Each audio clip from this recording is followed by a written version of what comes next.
आज हम सीखेंगे जंतुओं में लैंगिक जनन।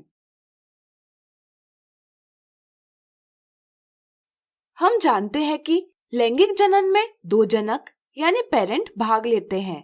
लैंगिक जनन के दौरान नर युग्मक यानी मेल गैमेट तथा मादा युग्मक यानी फीमेल गैमेट का निषेचन यानी फर्टिलाइजेशन होकर युग्मनज यानी जाइगोट उत्पन्न होता है तथा यह विकसित होकर नए जीव में परिवर्तित होता है। चलिए आज मानव में लैंगिक जनन को समझें। लैंगिक जनन में जनकों की लैंगिक परिपक्वता यानी सेक्सुअल मैच्योरिटी आवश्यक होती है। मानव में जैसे जैसे आयु बढ़ती है, शरीर में अनेक परिवर्तन आते हैं, जैसे लंबाई और भार बढ़ना। ये केवल शारीरिक परिवर्तन है।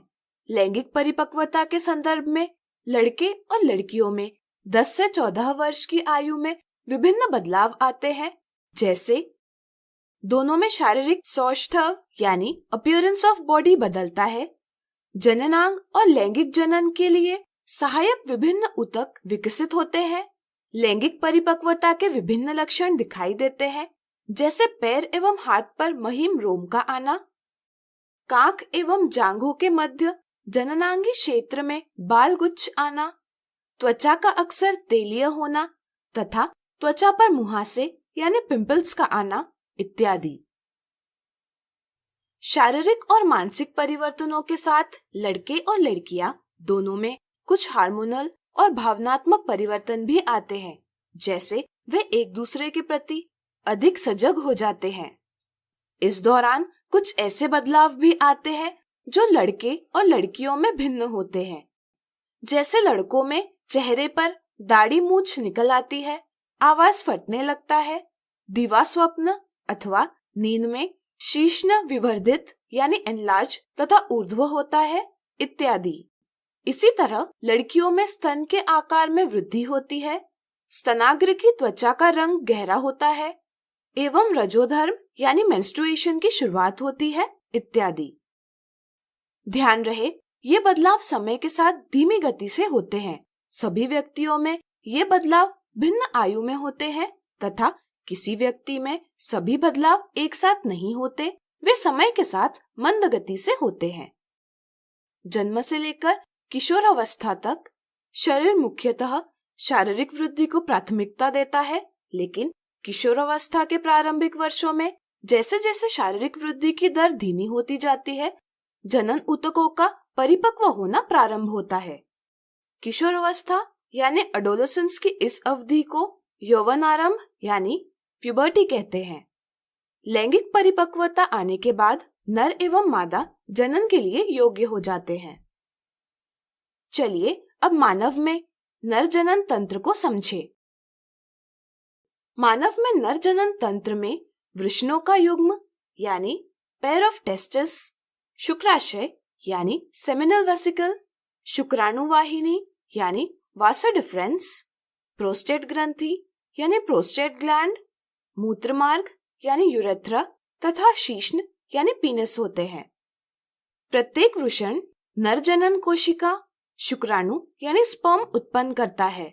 चूंकि शुक्राणु की उत्पत्ति के लिए शरीर के ताप से कम ताप आवश्यक होता है, इसलिए वृषण उदर गुहा के बाहर वृषण कोश यानी स्क्रोटम में स्थित होते हैं। एक शुक्राणु सूक्ष्म संरचना होती है जिसमें अनुवांशिक पदार्थ होते हैं तथा एक लंबी पूंछ होती है, जिसकी सहायता से वह मादा जनन कोशिका तक तैरते हुए जा सकता है। वृषणों द्वारा टेस्टोस्टेरोन हार्मोन भी उत्पन्न किया जाता है, जो शुक्राणु के उत्पादन का नियंत्रण करता है। साथ ही साथ लड़कों में यौवन अवस्था के लक्षणों को भी नियंत्रित करता है। शुक्राणुओं का परिवहन शुक्रवाहिकाओं द्वारा होता है। शुक्रवाहिका मूत्राशय से आने वाली नली से जुड़कर एक संयुक्त नली बनाती है। शुक्राशय यानी सेमिनल वेसिकल और प्रोस्टेट ग्रंथि यानी प्रोस्टेट ग्लैंड से आने वाले स्राव शुक्राणुओं के वहन के लिए तरल माध्यम उपलब्ध करते हैं तथा वे उनका पोषण भी करते हैं। शीश्न इस स्राव को मादा के जनन अंग में पहुंचाता है। अब चलिए मानव के मादा जनन तंत्र को समझें। मानव के मादा जनन तंत्र अंडाशय यानी ओवरीज, अंडवाहिका यानी ओविडक्ट जिसे फैलोपियन ट्यूब भी कहते हैं, गर्भाशय यानी यूटेरस तथा योनि यानी वजाइना से मिलकर बनता है। मादा जनन कोशिका यानी फीमेल जर्म सेल जिसे अंड कोशिका कहते हैं का निर्माण अंडाशय में होता है। अंडाशय में विभिन्न हार्मोन जैसे ईस्ट्रोजन भी उत्पादित होते हैं। लड़की के जन्म से ही अंडाशय में कई अपरिपक्व अंड यानी इमैच्योर एग्स होते हैं। यौवन आरंभ में ये परिपक्व होने लगते हैं।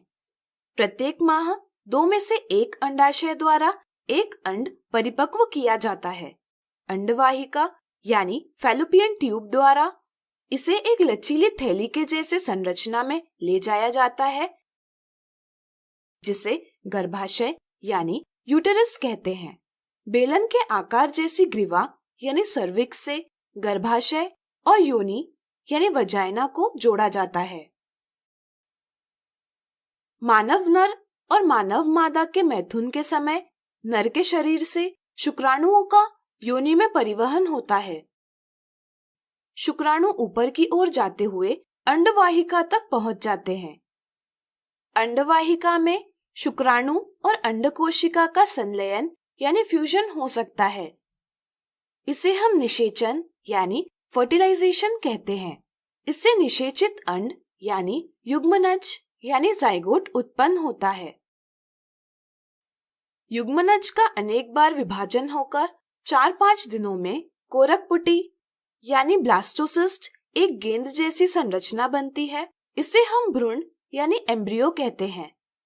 इसके बाद गर्भाशय में भ्रूण की स्थापना होती है जहां वह विकसित होता है। इसके लिए गर्भाशय की भित्ति में एक तश्तरी के जैसी संरचना विकसित होती है जिसे हम अपरा या प्लासेंटा कहते हैं। प्लासेंटा भ्रूण से नाभि रज्जु यानी अम्बिलिकल कॉर्ड द्वारा जोड़ी जाती है।